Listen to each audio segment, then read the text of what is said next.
It is a special live edition of the Ringer NFL show. I'm joined by Nora Princiotti. Nora, we have a Super Bowl. Kevin, Super Bowl. We've got one more time that we're going to do this together. It's kind of bittersweet. We'll have plenty of offseason content. That started today when Aaron Rodgers said, I don't know about my future. We'll get to that much later.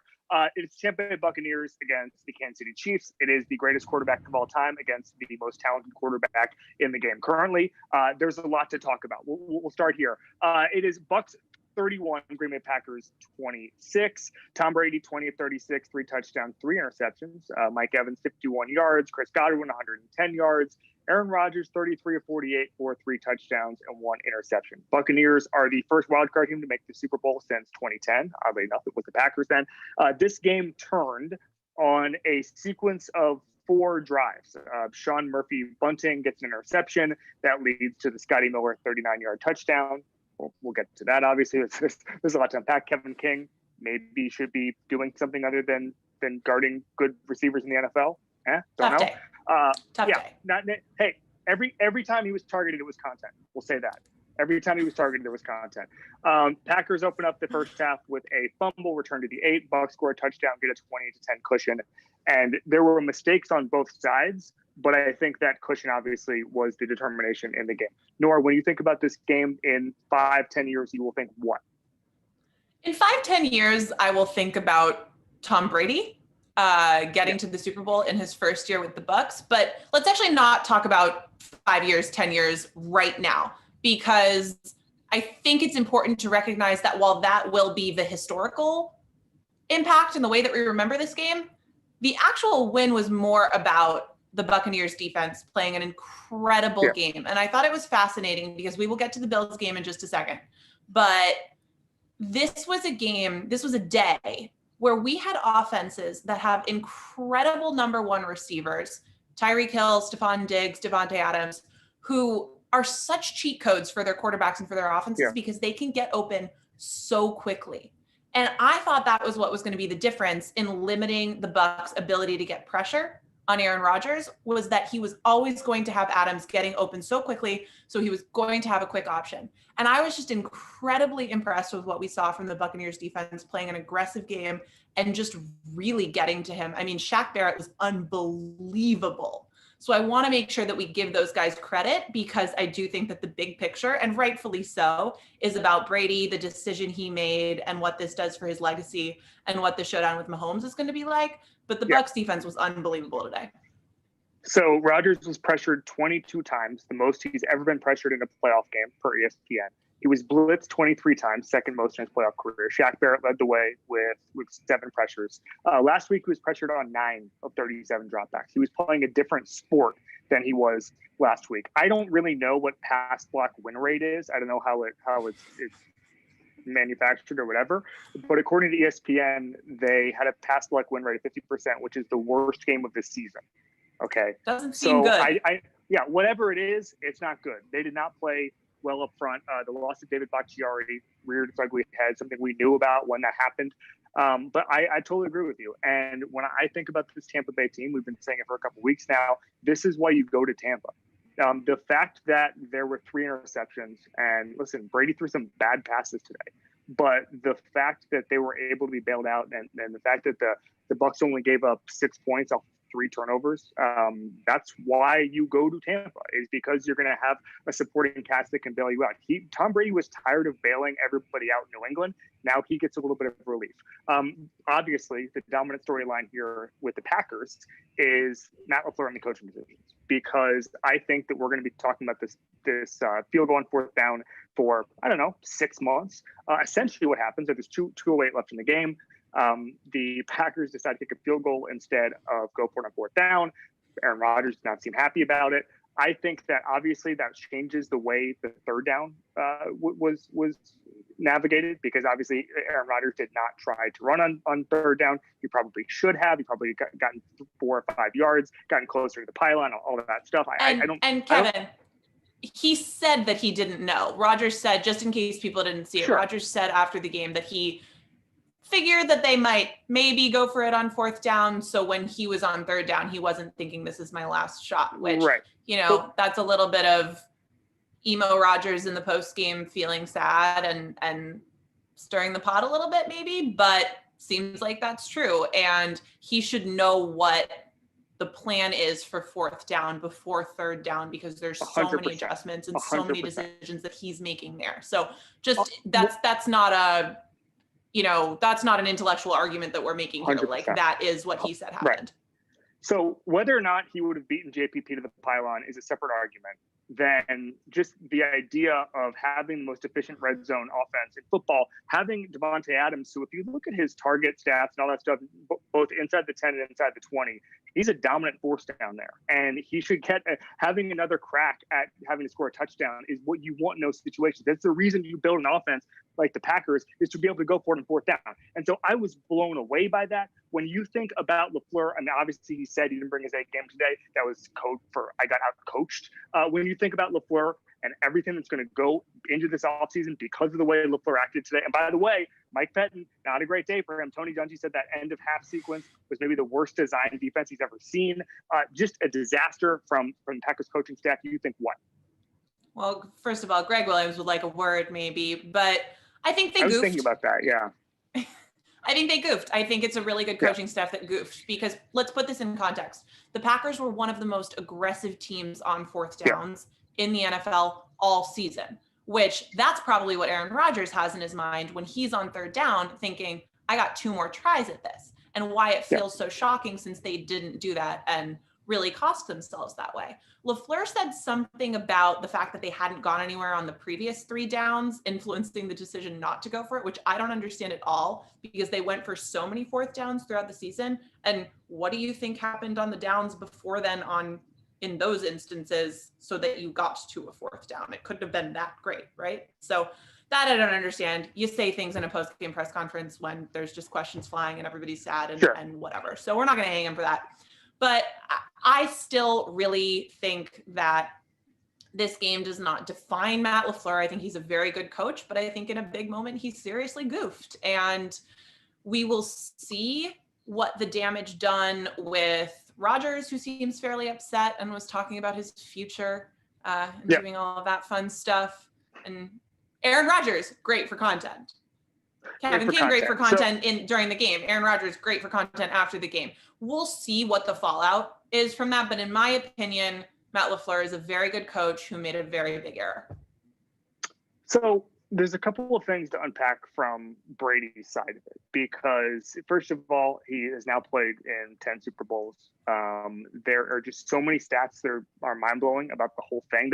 First of all, the fact that he's played in more Super Bowls than the BUCS have playoff wins in their entire franchise history, interesting to me. But then beyond that, he has a winning record when he has in the playoffs when he has 3 interceptions. And I think when you talk about just the situational football at the end of the half, the Scotty Nora touchdown, I remember asking someone who knew a couple of years ago, like, why do the Patriots win these games where it seems like there's not a lot separating them? And I've said because Brady and obviously by extension Belichick, they just step on guys' necks and they score at the end of halves, and they score when they know they're getting the ball back, that kind of stuff, and they just get these little edges, and then all of a sudden you're losing by 18 points as the Packers were in this one. And so I thought that there was. I thought that this was a classic Brady game, obviously, until he started making those mistakes in the third and fourth quarter. I thought that maybe with Arians, there'd be more of just from a season standpoint, that there'd be more of a learning curve. And I'm so impressed at his ability to get that offense under his belt. The fact that he had, I think, 11 air yards on average this year, obviously this week. That is, I think, his second highest this season. This is a quarterback who not only made the right decision, but conquered that offense and figured out how to thrive in it as soon as possible. You've covered Tom Brady. You know him maybe more than any other superstar in this league because of your time with him. When you were watching this today, you thought, what if his comfort level with this BUCS team? And now you think, what if it going into playing Kansas City in 2 weeks? The comfort level is indescribable, because at this point there is almost nothing he could face on a football field that he hasn't already seen. And you can tell Bruce Arians, no risk it, no biscuit. That's his thing. Being aggressive is not a shock from him. But I've got to think that when they set up the Scotty Miller touchdown before the half, they're going to kick. But then they decide not to. And whether that's Arians thinking, let's step on their throats, or there's a little bit in the back of his mind going, I want to do this, and I have Tom Brady to execute it. I've got to believe that that influences either the decision-making or at least the comfort with the decision. And that's something that I don't know if we talk about it enough or if anybody does, because it's just sort of hard to quantify and hard to talk about. But when you are in those moments, having someone around who's just been there before and has that, it's like whatever the mental equivalent of muscle memory is, of having those situations when there's so much on the line go right and just work out. There's a faith, I think, that emanates from that guys really latch onto. And if you look at this team, I don't know, I think they did have a learning curve, because we're talking about one of the most high variance teams. I mean, there's a reason they got just torched by the Saints the first 2 times they played. They got better as the season went along. I didn't think the learning curve would end by January. I didn't think they could make the Super Bowl this year is what I'm saying. I wonder, we're going to loop back because I have a habit of getting off on tangents, but I wonder how their season would be if they had an early bye week, because it seems like they really used that week 13 bye to their advantage. And I wonder if they would have been able to make big strides in a quasi similar way if it had come in the middle of the season, because that would have impacted how we looked at them as the year went on. I don't know if that's the case, right? Because maybe they were more ready to use that time once they'd already been together for however many months. There's no way, this is a hypothetical thing, but I'm just thinking about it because we spent so much time watching this team going, man, if they could just put it together, they would be really good, but it doesn't feel like they could put it together, or at least they're running out of time to do so. And by the way, at least in the first half of this game, they were doing well because they were converting third downs at an unsustainable rate. Now, again, the presence of Tom Brady. Go ahead. I've heard people talk about this, okay? And I've heard both sides of the third down debate. I am of the Warren Sharp school of people say, okay, and don't ever get to third down. CFL mentality, right? Just convert first downs on first downs. You don't have to worry about it. But I would also say, and I've heard this argument from PFF and some of the other guys, that the BUCS, because of their ability to hit home runs, because of their chunk plays, do a little bit have more of a sustainable third down offense than most. Their ability, I think what Ben Bowen tweeted this out, like 122 of the first 124 yards in the game were on third down for the BUCS passing yards. Like there's something there where when they want the home run, they can get it. I don't think they should be in 3rd and 9 forever, but I do think they have the capability to hit those home runs. Chris Sims on our podcast last week, he said this is becoming a home run and strikeout league. The BUCS are the home run and strikeout team, and I kind of think that I don't know if it's sustainable for 10 years, but it's certainly sustainable from a drive to drive basis. I think be a home run and strikeout team. That part is fine with me. I'm interested in the play design and the play calling, because it feels like they use a completely different set of plays when they are in 3rd and 8 versus 1st and 10. And a little bit more balance there would at least be in line with a lot of what we know about efficiency and not using first down runs all the time. And it just a little bit, just a little bit. But I shouldn't be complaining about them because they're going to the Super Bowl and it seems to have worked out. But it's the type of thing that you don't know if it's going to catch up with a team until it does. I do think that's another thing that having Brady kind of influences, where it just seems like those bad situations, they're a little bit easier to get out of when there's someone so steady there. So it's really remarkable. It was kind of cracking me up. Like, just how is this happening again? How is this a person? Was Tom Brady a person? Am I the only person who had this reaction? Yeah, how is Tom Brady a person? How is Tom Brady? I don't know if I had that specific reaction, but I'm certainly blown away by him. So Albert put together some numbers.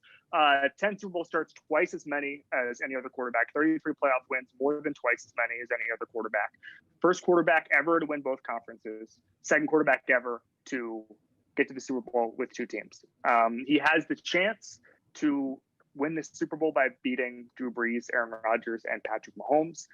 He's 43 years old. This is not normal. I'm going to go into Kevin O'Connor mode and say, do not take this for granted. We will never see anything like this. And I know that Patrick Mahomes is a better quarterback right now, but it would take, I mean, even Aaron Rodgers, I saw some stats that just to match Brady's wins, it would take another decade from him.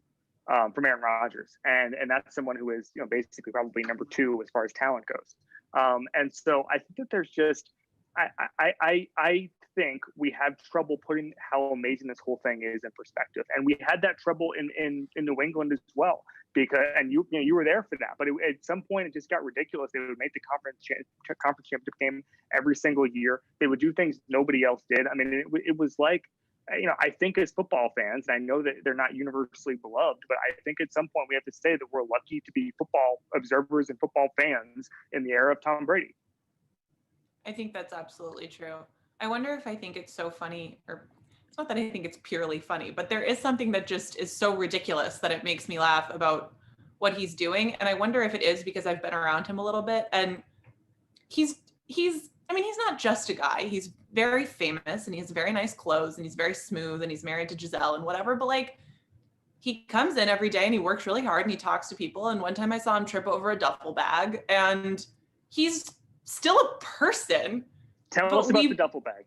Like, he was just walking through the locker room when somebody's duffel bag was on the ground and there was an errant strap, and his boot got sort of caught in the little handle on the, you know, the handle that's on the duffel bag strap that cushions it so that it can hang off your shoulder.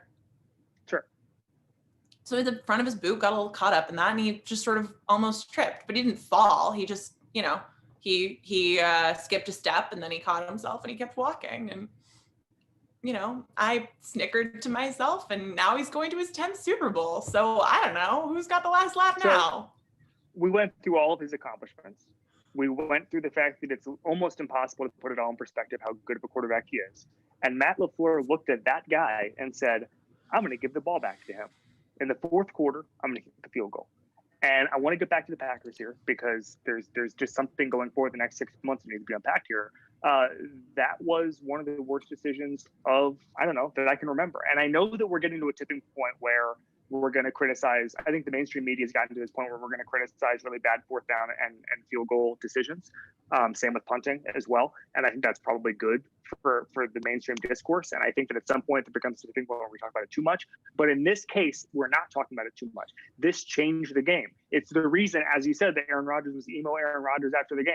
And I just feel like there's going to be some baggage here with the Packers for the next few months, maybe the next year. I mean, listen, it's a totally different situation, but you know, the Packers had that collapse in Seattle a couple of years ago. Mike McCarthy gives up play calling, all that stuff. And it just seemed like there was a hangover into the next year as well. That happens all the time with some of these bad losses where a team was so close, as we say, the Sisyphus thing, they get so close and the rock rolls back down. I think losses can have a hangover effect into another season. And I think this is the type, if Matt LaFleur is not careful, that would linger for a little bit. Rodgers said it wasn't going to haunt him, but that it was just going to sting for a while. I think the thing that, if I were him, I imagine I would be thinking about is he never got the ball back. He never got another chance because of that decision. And if you are in the psyche of an elite quarterback like that, they always think they can do it, but he never got a chance to do it. And that's the type of thing that in someone like that, in their mind, it can fester. And he said he doesn't think it will, and we'll see, but it's a really big decision. It's a really, really, really big decision. And I don't think that undoes all of the fabulous things that they did this year. I mean, the Green Bay Packers were just a joy to watch this season. And I think it was so incredible to see the combination of an offense that's built schematically to actually elevate and mask some flaws in a quarterback, play with a quarterback who's quite often flawless and who doesn't need help. And I hope that things don't get in the way of that getting to continue. Now they have a bunch of free agents. Things will be different. Obviously, we'll see what happens with Rodgers, but that is the type of thing, the type of play, the type of moment in a game with huge consequences where you go, that was what did it in a game that might have been this team in this window. It might have been their best shot. And I think the foundation there is stable enough so that it doesn't have to be, you know, they're getting so little from their draft class, which we all know and has been talked to death. You hit on next year, you get some more contributors, refresh the deck, whatever. But this team was not their last best chance, but certainly one of them. So that's also the type of thing that kind of lingering effects is just that I can imagine that team, with how dominant they'd been on offense, looked around in the locker room and felt like this is the year. And then one thing happens and it's all down the drain. So again, we'll wait and see. But I hope for all of us who love watching great football that it all works out as well as it can, because if they could run it back, it would be fun to keep watching it. Speaking of well-timed futures, Shaq Barrett's going to be free agent after this, and he's going to make a lot of money. And along with, I mean, just the fact that he and Vita Vea, who was huge today, literally and figuratively, JPP, who we talked about last week on this pod, is just all the way back. Great singer, Kevin. This is a nasty, this is just a nasty defense. I kind of like it. So, all right, so there are obviously huge questions with Rodgers now. So he says a lot of guys' futures, they're uncertain, myself included. He sounded, according to beat writers, a little bit like a guy who doesn't know if he's the quarterback to his football team. This has been Aaron in a couple of instances over the past couple of months. He came on Kyle Brandt's 10 Questions and said he thought the Packers were going to move on sooner rather than later.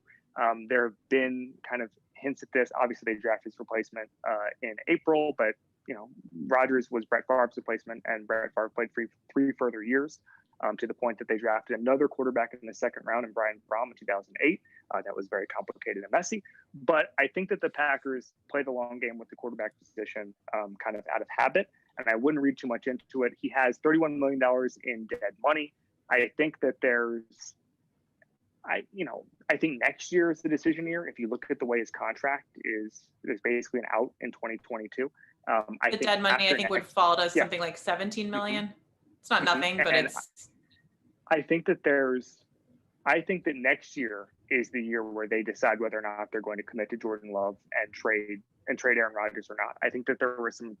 Listen, anything's possible. If Aaron Rodgers demands a trade, I don't know what happens. But if it's just the kind of thing where he's waiting for the Packers to make a move, I don't know. Because I saw some things today. Maybe he'll go to the Colts. Maybe he'll go. I saw the Saints. The Saints are $88 million over the cap. How this is exactly? I know the Saints are the right. Rodgers cap hit is $37 million or whatever we're calling it. But that's just. I just don't feel like that's going to happen. I think that he runs it back, and they run it back with this team. I do think we tend to overrate how long a window is for any given team. And so I don't think you can just pencil in the Packers for next year, even though Aaron Rodgers is one of the best players in the game and could obviously win the MVP next year. But I will say I would be surprised if he moves this year. I would too. The thing with how Rodgers communicates too, it's not just that he's moody and has a tendency toward dramatic flair, especially when it comes to his quarterbacking future in Green Bay. He's also just like a little goopy cosmic, no matter what it's about. When he was talking last week, when he was going on about how joyful he felt to see fans again and to be playing with the team. And he was talking about people's signs and like, that's his vibe. So I'm calling a vibe check on Aaron Rodgers sooner than I'm calling let's figure out which other football team Aaron Rodgers is going to play for. I would also say that no one in the NFL puts more meaning behind words than Aaron Rodgers. He knows when to say things, how to say them. When am I going to take a dig at this guy or this coach or whatever? Like he is so everything is mapped out in his head. He's very smart. There's a reason he's going to host Jeopardy in a couple of weeks here. Okay. And so I think that maybe part of this was just to get, and I saw a couple of people who are kind of plugged in with the Packers say this, that maybe this is just a launching off point for there to be changes, whether that's roster, whether that's offense or whatever, whether that's decision making, that he's just kind of announcing his unhappiness and that will propel itself into the offseason. So I wouldn't take everything Aaron Rodgers says tonight at face value, and that maybe, I don't know if everything he's saying tonight is about the fact that he might not come back next year. I think he comes back next year. I just think there's probably a couple of different things behind those comments that he wants. Maybe he wants a little more power in the organization. I don't know. But I think that there's a reason he said those comments tonight. Everything he says is purposeful, but we don't know what the purpose is, right? The purpose could be accruing power to influence certain decisions that'll be made over the next 100%. however many months. The purpose could be, I want a GTFO. Or the purpose 100%. could be, my feelings hurt and I want to make sure everybody knows it. So, or a zillion other things. So again, I think what we both agree on and what people should think about is just that he's not saying anything by accident, but we don't know quite what the intention is behind those words, even though they're certainly chosen carefully. Yeah. He's not stumbling into saying anything. That's not Aaron Rodgers. Like, if you ever interviewed him, he said that he's very deliberate and he knows what to say. And so there is something behind it. If I had to guess, again, it would be something like he just wants to announce that he is just a little bit perturbed by the events of tonight, the events of this year, and the events of the last 8 months. I mean, there's a reason that he said that in August and said he thinks that he drank a lot of scotch when Jordan Love was selected. I mean, that was sort of a reminder of his NFL. I don't know, his NFL career winding down at some point. I talked to Brian Gutekunst, the GM, a couple of weeks ago, and he said that nothing this year has impacted the long-term succession plan in Green Bay, because that was always about having another option. And so I don't think that the fact that he won the MVP has changed their timeline at all, quite frankly. And that's according to the team. And I'm intrigued to see what happens after next year, but I do think they try to run it back. Matt LaFleur was asked about it after the game, and he said, hell yeah, I want him back. He's our leader. I think it ends up being the status quo. Again, unless Aaron Rodgers plays real hardball, which I would be slightly surprised by. And it's a tough year it's a tough offseason to play hardball, right? Because there's all this potential quarterback movement, but so many teams are going to be cash strapped. So it's going to influence who goes where. If this were, now Aaron Rodgers is of a talent level where if you want it bad enough, he could probably get something that he wants. But this is a tough year to choose to play hardball in, particularly when you come carrying a $37 million cap hit. Yes. Tom Brady once told a coach, according to Ian O'Connor from ESPN, that if Aaron Rodgers played in the Belichick system and had that level of defensive scouting and that offensive system and all that stuff, he'd throw for 7,000 yards, because Aaron Rodgers, according to Tom Brady, is significantly more talented than Tom Brady. I've always found that interesting. And I've always wondered, I think Rodgers had something like 4,200 yards this year or something like that, 4,600 yards. So he was a little bit short of 7,000. Okay. But I think that I've always wondered if he forced his way out and played in a place like that. I don't even think that the New England would be the best system for him. I think, some place like San Francisco, which is just a more, which Shanahan is just a better version of Matt LaFleur, something like that. Obviously, he's not going to go to LA, but somebody like McVay. I think that there are scenarios that are just sort of fantasy that would be amazing for Aaron Rodgers. I just don't know if they're realistic. I think that the Packers are going to keep him, and I think that we can have this discussion next year, and it's going to be a little more in earnest. So that's it. Last Agreed. thing, Kevin King, maybe one of the worst games we've seen in a big spot. Did not time a jump particularly well early in the game against Mike Evans. Gives up a Scotty Miller touchdown. Scotty Miller said that there just wasn't a lot of depth there, and then obviously essentially ends the game at the end there. What did you think of the Packers defense, and kind of can Kevin King come back? If Josh Norman can come back, I guess this is a tough day to be saying if Josh Norman can come back. But if Josh Norman can come back, anybody can come back. Kevin King can come back. I actually also think the Scotty Miller touchdown was a little bit more on the defense they were in and the play call than it was purely on Kevin King. It was man to man, but it was not good. Mike Pettine's defense, I think there's an internet idea of what it is that's probably worse than what it actually is. It probably was closer to the Twitter approximation today. Are you saying Mike Pettine's defense is a meme? It's kind of, yeah. Well, I think it's treated like a meme, and today it went full meme. Okay, that's interesting. Okay, yeah, no, I get that. I think that with King, I think if you're gonna kind of argue anything, it would be the late flag. But obviously, he was tugging on his jersey. I think it was Bob Sturm said he was water skiing on the receiver, which I think was a good way to put it. I do think that's Scott a penalty. It's tough when they don't call it all game, but that's just a penalty. It's just a penalty. It was just a penalty. I do think Scott Pula made the point the let them play thing for the entire game and then throwing the flag at the end does complicate things, because I think that you get into a situation where the player just doesn't know the line. Like I remember the old line. I remember Pereira told me this about the Seahawks is they would always commit like rampant pass interference in the first couple of plays in the game, so they just establish the line. Like the line is very important. The line in the sand that says this is a penalty and this isn't. And when everything goes by without a penalty, I think players get a little comfortable with that, and especially late in the game. And I can see why King wouldn't know where that line is and would try to get away with something at the end. Yeah, so, but there's stuff that goes either way because of calls in every game. I don't have the energy for it. It's a penalty.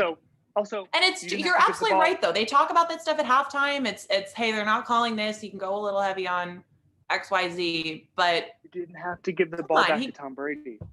Right. You didn't have to give the ball back to Tom Brady. And also at a certain point, like he knows he's not supposed to grab a handful of jersey and tug. Yep. Tough one. Well, we knew a lot of things, and that didn't help on Sunday. Tough day for our guy. All right. Buffalo Bills, Kansas City Chiefs. Chiefs 38, Bills 24. Patrick Mahomes 29 of 38 for 125 yards. Josh Allen, 28 of 48, 287 yards, 2 touchdowns, 1 interception, 88 rushing yards. I don't know if we learned anything on Sunday, because I thought the Chiefs were always better than the Bills. I thought that there was a lot of talk this week about Josh Allen closing the gap on Patrick Mahomes. I thought that was a little silly. But I did think, especially this morning, when you hear about how bad Mahomes' turf toe is, obviously been in concussion protocol all week, that maybe we'd see 80% Mahomes, 75% Mahomes. And I was curious to see that version against Josh Allen and how it shakes out. Instead, I think we got 100% Mahomes. And if it's not 100% Mahomes, that's even scarier. Yikes. I think it was 100% Mahomes. But if that's still coming down the pipeline, then Max Mahomes. Fast and Furious. Is that what this is? That's what this sounds like. He was incredible. They're incredible. I mean, the problem with the Chiefs is usually that it's really hard to defend a team where you have to choose between Tyreek Hill and Travis Kelce, and the Bills couldn't stop either one of them.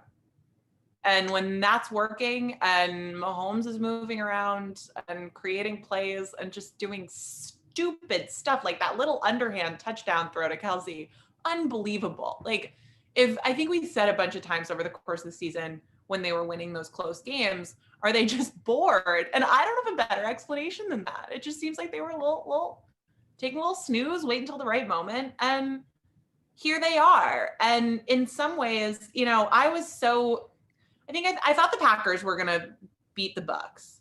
But when we look at this Super Bowl matchup, it's kind of nice to have it be the BUCS, because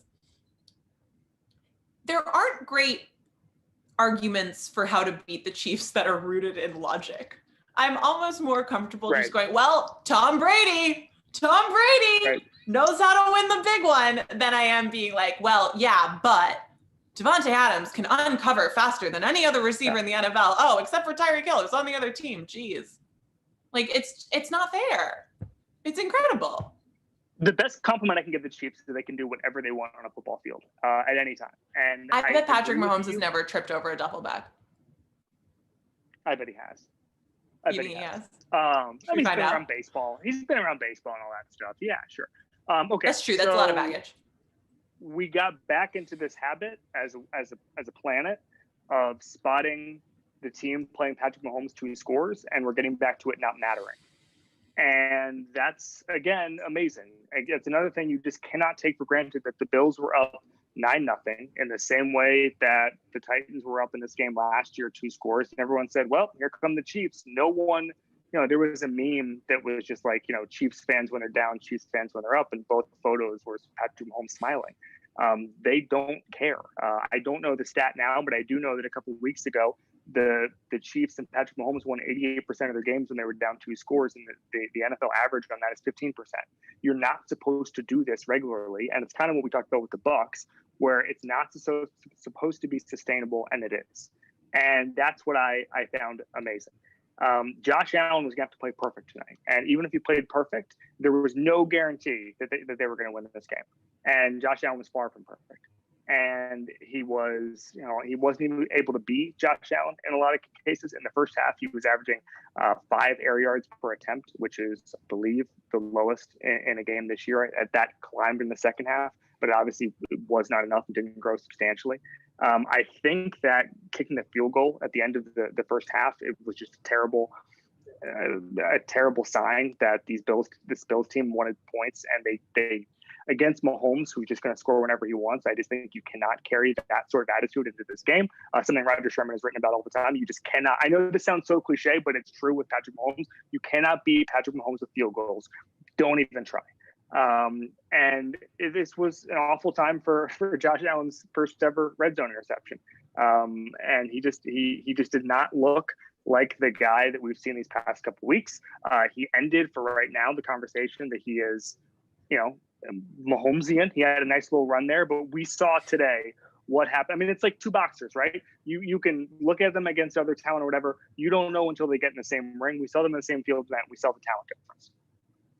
Not a great opponent for Josh Allen to experience some regression against. And there were some things that he was doing, overthrows, just taking really bad long sacks when a play was taking a while to develop, not effectively using his legs, bad deep ball completion percentage.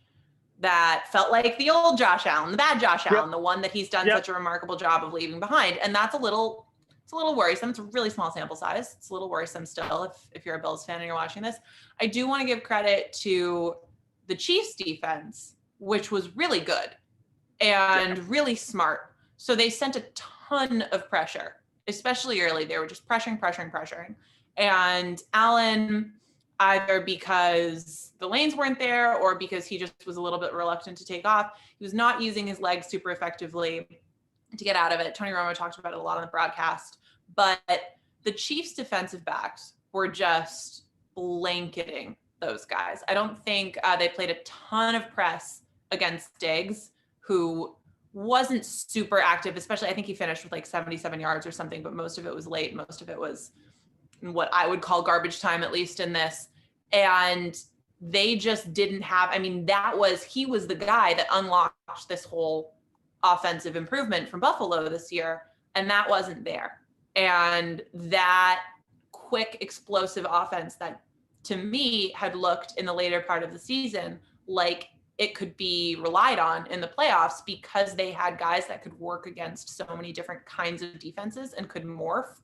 Well, what we left out of that, or what I left out of that, is that the Chiefs came up with a really, really, really good game plan for that. So credit Spags, job well done there, but they got a lot of pressure, but I think a lot of it came from the coverage being super, super, super good in this game. So I thought that was really impressive. And I thought they had a great game on defense and a great defensive game plan in Kansas City, which does to me take a little bit of, I'm sure just because people have their priors with Josh Allen, it's easy to fall back on that stuff. I don't think he's going back to pure old Josh Allen. That's the point I want to make, because the one thing I don't want to come out of this game is that this was like a rookie of the year situation and he just lost his mojo and then everything is over, right? And I think he's a much improved quarterback, and that'll carry over into next season. I just think the Chiefs and Mahomes are better. I mean, these two teams played earlier in the season, and we saw the same thing. Kansas City started this game on a 3-and-out, and then they scored on every possession until they had scored 38 points. That is not normal. And I think that you need to be a super team in order to, or have the greatest quarterback of all time, which they'll have in 2 weeks, in order to compete with that. He's 24-1 in his last 25 starts coming into this game. Again, that is something that just does not happen. Once I saw Rich Cimini had this, once I saw this stat, Josh Allen has overcome 2 double-digit deficits in his career, okay, both on the road, okay, long pause, long ellipsis here. Both were against I know what's the Jets. happening. Both were against the Jets, okay? And meanwhile, Mahomes is just like, oh, double digit. Oh, yeah, no, Titans, Texans, 49ers, the Super Bowl, whatever. Like, that's what Mahomes does. And Josh Allen is just not there yet. There's no shame in that. I mean, I think that if anything, maybe we just got a little too comfortable saying these two teams were close. I just think that, again, I'm with you on I don't want to say boredom, because I think that they obviously tried every week and all that stuff. I just think that they have a gear that very few teams can match. And when they're in that gear, and they were in it tonight, I mean, Tyreek Hill is a nightmare to tackle. Travis Kelce is a nightmare to tackle and to cover. I mean, I don't want either of those guys would be a nightmare on their own. And the fact that they're on the field at the same time is just there's just nothing defenses can do. And especially if you're the Bills defense, you're good but not great. And so there's just a talent disparity that's going to take another year. Brandon Beane has done as good a job as anybody with a 3-year rebuild, but you're going to need more and more and more pieces. And I kind of think that we tend to see everything as a finished product in football, and the Bills now need to go out, and they know listen, this time last year, we looked at the Packers and we looked at the Niners, and I said the Packers cannot do anything because the Niners are just too good. They're playing bully ball, and the Packers have seen their destructor, and nothing's ever going to happen. Well, the Niners had the season from hell, and obviously Aaron Rodgers wins the MVP, and they get back there, and obviously the BUCS have their juggernaut, right? What I'm saying is things change so quickly from year to year that the Bills just need to improve. We don't know what the Chiefs could have the season from hell next year. Just stay relevant at the top of the AFC, and things happen. But what I will say is right now, if Kansas City is healthy, no one in the AFC is within 1 or 2 years of beating this team. That feels right. You never know what's going to happen, but that feels right. I mean, there's just nothing else there. All right, let's get to. Sorry. Let's get some quick Super Bowl previews here, okay? Because this is, from a narrative perspective, it's really easy. I mean, like, it is really freaking easy. It's the old historian thing, right? A great person is a sentence, not a paragraph. This is a sentence. Here's the sentence: the greatest quarterback of all time against the most talented quarterback right now. Okay, that's it. Or maybe the greatest quarterback right now, right? Whatever you want to call Mahomes, that's it. That's it. That's the game. And that is why I'm so excited about this. When you have your first impression of this game is what? So let's mention that the Chiefs win. They look incredible. They did lose left tackle Eric Fisher to an Achilles injury. That didn't look great. It was ruled out pretty quickly. I guess Andy Reid said it does not look good. Yeah. And now, again, we caution all the time against the perils of listening to what the coaches say immediately in the postgame about injuries, because they don't really know. They might not have talked to the trainers yet or whatever. But I will say that for a lineman, Achilles, quick rule out, it's not what you want. And that's already an offensive line that's super banged up, playing with a lot of backups. We saw what the BUCS defense and their defensive front did today against a Packers offensive line that's been really, really good. I know they're without David Bakhtiari, and I feel like we did see that catch up with them a little bit, but that front is playing incredibly well right now. So that's a little bit of a scary place to be if you're Kansas City. I think beyond that, if we're talking about talent, explosiveness, elite quarterback play, even when it's going against Tom Brady, it's hard to look at these two teams and not look at the Chiefs and just go, yeah, but that's something different. So Kansas City, I believe, will be the favorites in this. And I do feel like, even though it's not particularly intellectual, the best argument you could make for the BUCS is just that calmness, that presence, that knowing how to get it done, that I really believe is real and Brady has and will give to all of those guys. And that's not to be discounted, but it's going to be hard to take a long, hard look at the rosters and the offenses and just go, okay, well, can the Chiefs get to 30 points? Yeah, I think they can. Yeah. Can the BUCS? Well, maybe it's a little bit less. If the score starts to climb up and up and up, who do you trust more? It's just always going to be Kansas City for me in that. But I would watch out for the degree to which the BUCS defensive front is going to be able to get pressure against Kansas City's offensive line. Well, here's what I know, is that the Packers didn't capitalize on Tom Brady's mistakes today, and that the Chiefs will capitalize on his mistakes. And so Brady has to play a perfect game. And so every single week I get on this podcast and I say, okay, Patrick Mahomes is the difference between winning and losing in almost every game that they play. And there's so many games where they're, again, doing things they shouldn't be doing. They're down 6, and all of a sudden, no, Patrick Mahomes, here we go. And he's got the knockout punch, and that's all that matters. And I wonder, again, if his kryptonite might be the greatest quarterback of all time, who's done those things all the time. We have seen Tom Brady make miracles look normal, just as we've seen Patrick Mahomes do it over the past 2 years. And so I wonder, just kind of spiritually, if there's something there, and that Tom Brady is going to be able to just make those sort of plays that normally other quarterbacks can't, because they've gotten that knockout punch. Obviously, I don't think Tom Brady's going to be intimidated by Patrick Mahomes. I do think that there are players in this league who are, and there's defenders who are. And I wonder if having Tom Brady just adds a little bit of energy to the Bucs, because they know they have a Patrick Mahomes style quarterback, just as far as having a great at the game who's been there and won 6 Super Bowls. That's just from big picture standpoint, that's a general feeling I have. From a talent standpoint, I think that there's a case to be made that the Bucs could hang with the Chiefs offense. I think that they have elite players. We saw that today. Again, the Eric Fisher injury might be huge when you have Shaq Barrett and Vita Vea and JPP. Devin White obviously can work with that speed over the middle. And then the secondary, I think, is okay. We'll see what happens with both safeties in Tampa Bay. Both of them were banged up today. I think that's a huge thing. I do think the Chiefs win this game, just first of all, just big picture. But I can see pathways for the Bucs. I just worry right now that the Chiefs are just, and again, I said this about the Packers last week, so what do I know? But I just worry right now that the Chiefs are just so much better than everybody else that any of those pathways will be closed up fairly quickly in the game.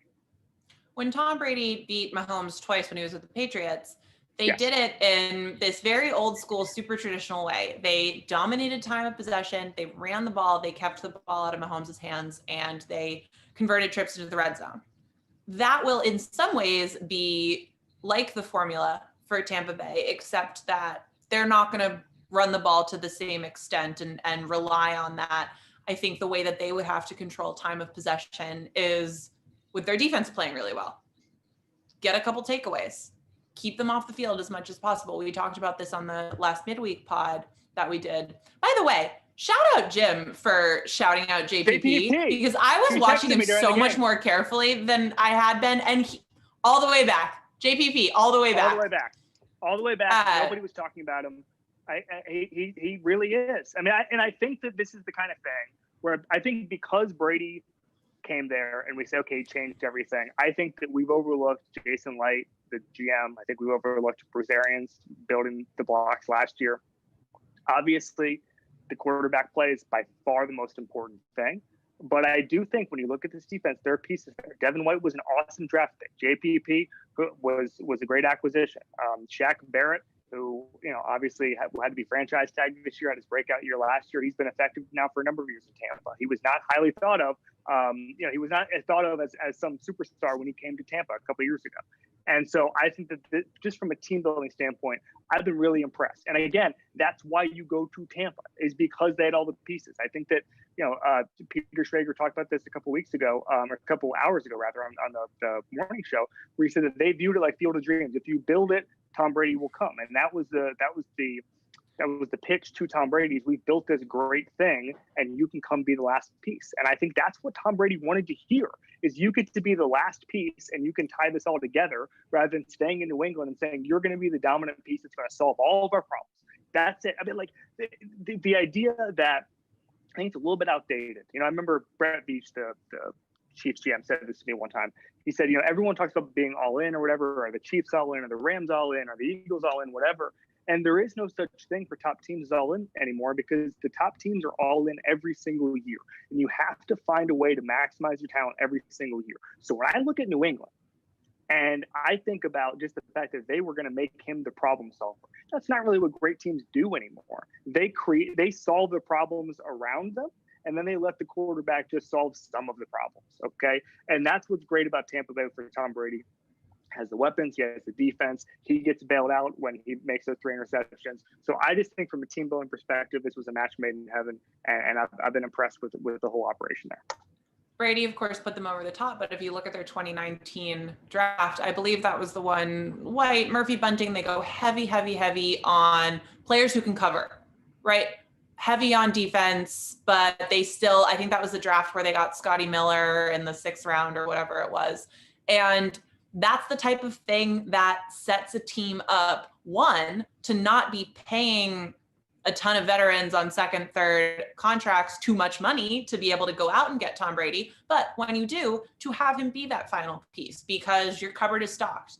And to your other point, just about his role in New England being to mask flaws, there was part of this that it was hard to watch without thinking of the fact that he wanted to not leave at one point. There was a point at which he really felt like it would have been nice to stay and play out his career. And through a combination of just not necessarily trusting, which is fair given what happens to quarterbacks, that he could keep it going well into his 40s, a reluctance to pay market rate or close to market rate for a quarterback, and you know, some of the palace intrigue stuff that's gone on for however long, that didn't happen. And that's forgivable, that's understandable, that's, everybody's human, and stuff like this happens all the time. I mean, we've talked about it a bunch, what's happened to the great quarterbacks who have finished their careers not with the teams that they did most of their championship winning and spent most of their careers with.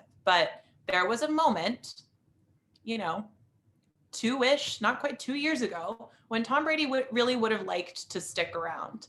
And so we will save the Bill versus Tom for when we have the final scoreboard. But that struck me watching this too, because he is really getting what he wanted out of this. And I don't mean that in a, well, aren't you happy way. I mean that in a, he bet on himself and he clearly chose right. Small correction. We will not be waiting for the final scoreboard to do the Bill and Tom power rankings. We will be doing it every waking moment. We'll be doing it as soon as tomorrow on Slow News Day. I will drop a Sean Murphy Bunting nugget. First player with interception in each of his first 3 career playoff games since Ed Reed. How about that? Not too shabby. He's not. Also, don't you? He's not nearly as good. I'm just saying. Hey, the company's pretty good. Sean Murphy Bunting. When you hear that name, what is it to you? To me, it's a guy in a boy English band. Soccer player. Oh, it's an English soccer player. Okay, yeah, that's fair. Listener questions. Guy asks, is the NFL about to have an NBA-like offseason with all the quarterback movement? Great question. So obviously this is spurred from the Rodgers talk tonight. There's a lot. Obviously Matt Stafford is available via trade this spring. Who knows about somebody like Ben Roethlisberger, whether or not he's going to hang it up. He hasn't said one way or another.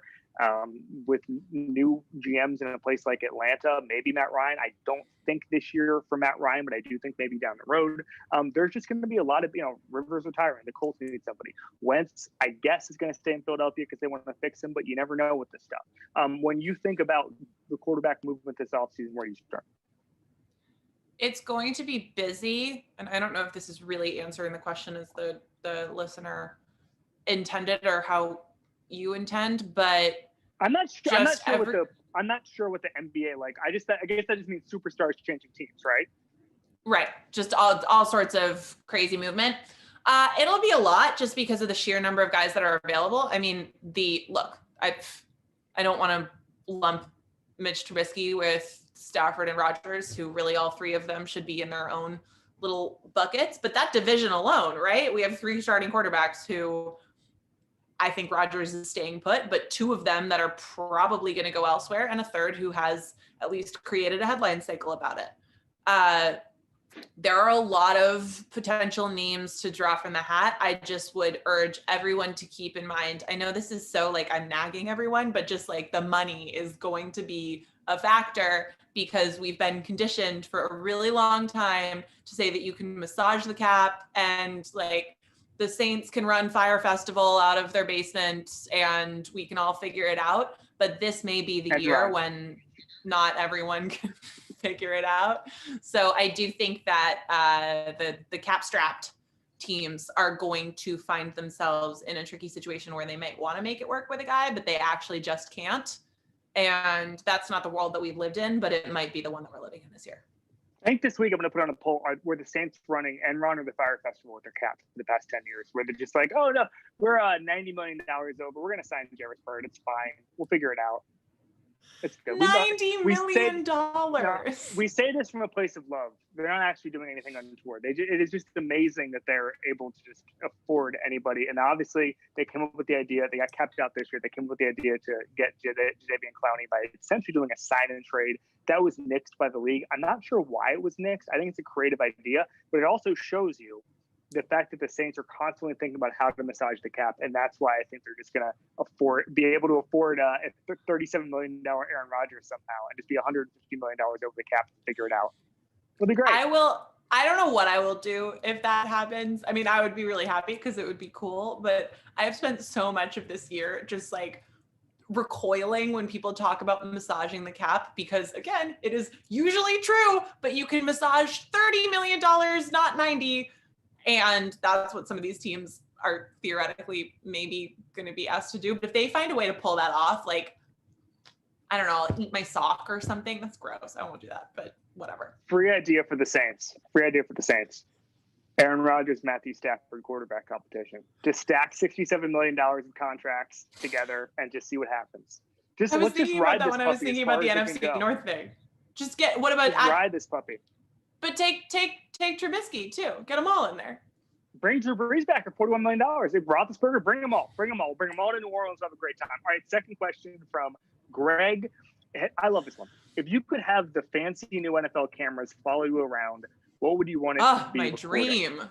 So I guess they're 4K. Is that what they're called? Or more? Yeah. 80K? It's like a million K. Yeah. So something K. I don't know what the K in that refers to. There's a lot of Ks, and they record obviously post touchdown walks or whatever it is, and it looks great. I don't know. I don't think I do anything cool enough to be recorded doing that stuff.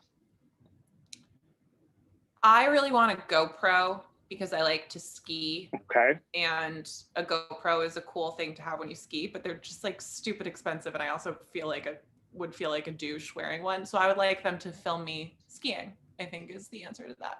Or this is maybe a little bit different. I would just want them to be aware of, this is just my own personal vanity speaking. One thing I've realized about myself over the course of my life is that like how I end up looking in pictures is just a direct product of how recently I've washed my hair. So I would just like them to pay attention to like, when is my hair nice and clean? Because then we'll be good. Okay.